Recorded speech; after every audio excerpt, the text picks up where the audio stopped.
बिल्कुल लाला, आपके बैकग्राउंड में क्योंकि मुझे 2009 के जो हैं वो प्लेयर्स सारे दिख रहे हैं, क्या एक ऐसी खास बात थी, क्या एक ऐसा खास स्पार्क था उस 2009 में जिसने वर्ल्ड T20 अपने नाम किया था? What was that special spark? ये स्पार्क दिखा रहे हैं आप हमें?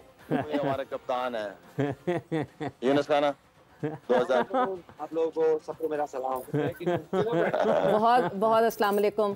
सो लाला, क्या ऐसा एक खास स्पार्क था 2009 की टीम में जो वर्ल्ड T20 हम अपने घर ले आए थे, और क्या वो स्पार्क ये टीम ला सकती है? आपको लगता है केपेबिलिटी है? मेरा लीडरशिप का रोल सबसे इम्पोर्टेंट है, चाहे वो मैनेजमेंट के सीनियर्स हो या कप्तान टीम हो, क्योंकि कप्तान नहीं ग्राउंड में प्लेयर्स को लड़ाना होता है।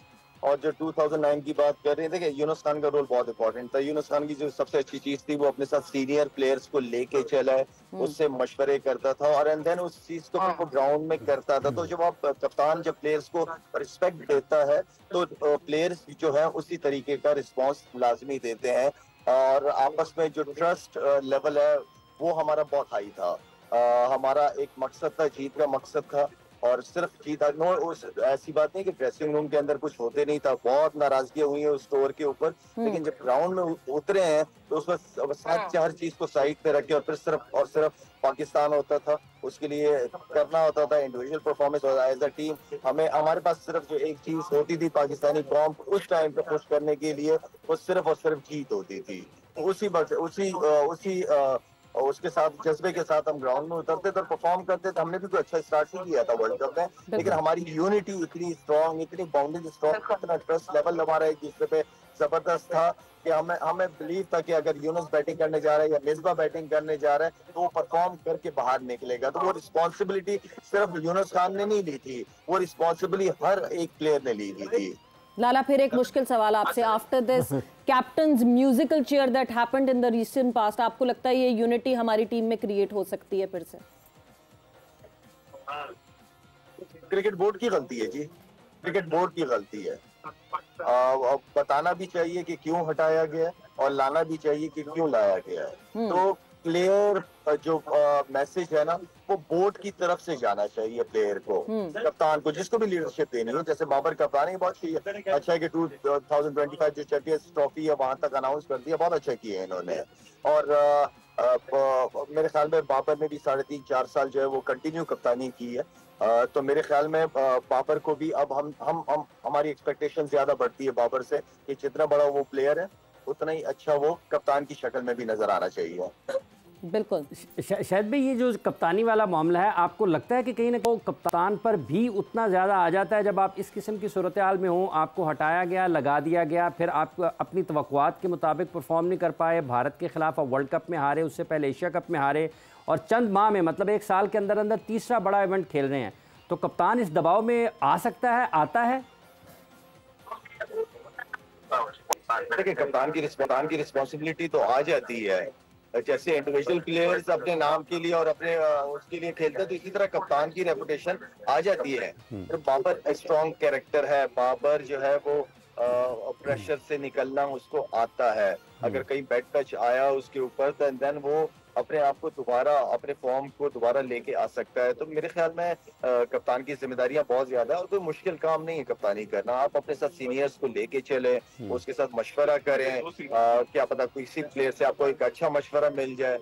तो आई मीन के जो भी आपके 4-5 जो सीनियर प्लेयर्स हैं लेके चले, आप उनको इजी है कप्तानी करना, इजी हो जाए। जब आप सबको साथ लेके चलते हो और ऐसे यूनिट चलते हो, तो सवेरा चीजें, गोल्स, आपके जो गोल्स होते हैं वो अचीव करना इजी हो जाते हैं। बिल्कुल जी, 1 गोल 1 यूनिट एंड 1 डेस्टिनेशन जब होती है तो आसानियां बढ़ जाती हैं। लाला, आपका बहुत बहुत शुक्रिया, thanks a lot. Fly safe, और सेफ्टी से जहां भी जा रहे हैं वहां पहुंचिए। एंड आई होप जो टीम पाकिस्तान है वो भी एक सेफ फ्लाइट ले वर्ल्ड T20 की, और सेफ फ्लाइट की तरह जो है वो एग्जिट भी जो है वो सेफ फ्लाइट हो विद दैट ट्रॉफी, जो कि इस वक्त कल आपको शोएब अख्तर घूमते हुए दिख रहे थे उस ट्रॉफी के साथ। इट हैज़ बीन 21 ईयर्स कि शोएब अख्तर का रिकॉर्ड आज तक कोई तोड़ नहीं पाया।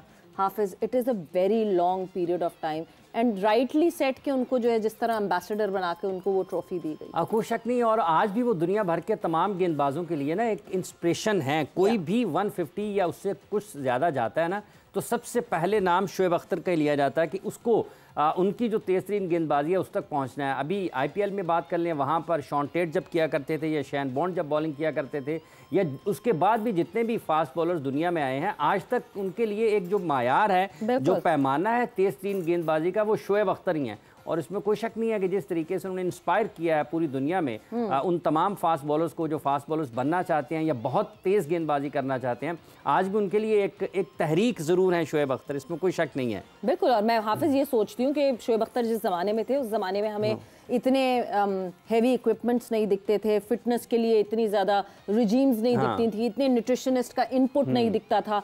मतलब अगर शोएब अख्तर उस पूरे फिटनेस रिजीम और उन सारी चीज़ों के साथ, उन अच्छे घुटनों के साथ जिसके वो हमेशा कंप्लेन करते रहते हैं कि मेरे गोडे तो कभी सही नहीं थे, तो उसके साथ अगर इस टाइम फ्रेम में होते तो फिर तो वो तो क्या, मतलब क्या होते वो फिर। मतलब आप देखें कि किस वक्त में, जैसे आपने कहा कि उस वक्त इतनी ज़्यादा फिटनेस के ऊपर लोग तवज्जो नहीं देते थे, लेकिन उसके बावजूद जितनी ट्रेनिंग वो किया करते थे, आज हो सकता है, मतलब ये हो सकता है कि लोगों को थोड़ा बुरा भी लग जाए, लेकिन शायद सारी टीम मिलकर उतनी जिम ट्रेनिंग ना करती हो जितना वजन वो अकेले उठाया करते, जितनी ट्रेनिंग वो अकेले किया करते थे। तो ये बहरहाल ये भी एक उनके पैटर्न है। जब उनके वर्क एथिक्स को देखते हैं, उनके काम करने के अंदाज को देखते हैं, किस तरीके से उन्होंने उस मंजिल तक पहुँचे हैं, उसके लिए बड़ी शदीद और सख्त मेहनत की है। और यही एक वो सबक है जो पाकिस्तान और दुनिया भर के फास्ट बॉलर्स के लिए है कि अगर आप करना चाहते हैं तो ये एक आपके सामने मिसाल और नमूना मौजूद है। अगर आप इनके नक्शे कदम पर चलेंगे तो आप कहीं ना कहीं उस जगह तक तो ज़रूर जा सकते हैं। वो साथ साथ जब फास्ट बॉलिंग की बात करते हैं तो कल शाहीन आफरीदी ने फिर एक मरतबा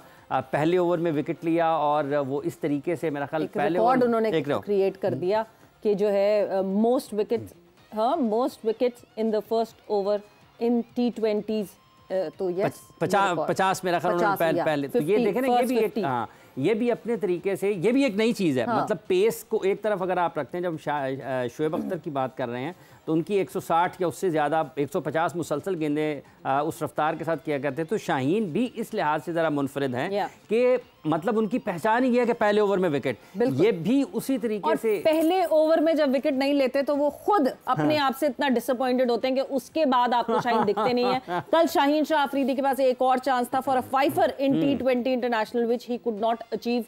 amazing fact that Shaheen Shah Afridi has not achieved a fifer in T20 international। चार पे जाके शायद उनको पल्पिटेशन शुरू हो जाती है। But another amazing fact is that कि हम कहते हैं बाबर आजम का स्ट्राइक रेट कितना स्लो है, बाबर आजम क्यों स्ट्राइक रेट को बेहतर नहीं करते हैं, मगर बाबर आजम ने भी कल एक रिकॉर्ड बनाया और वो रिकॉर्ड ये है that he is the first batter who has surpassed Paul Stirling. Paul Stirling ने जो है वो 407 चौके मारे थे 136 इनिंग्स में, और बाबर ने उस लाइन को क्रॉस कर दिया 107 इनिंग्स में।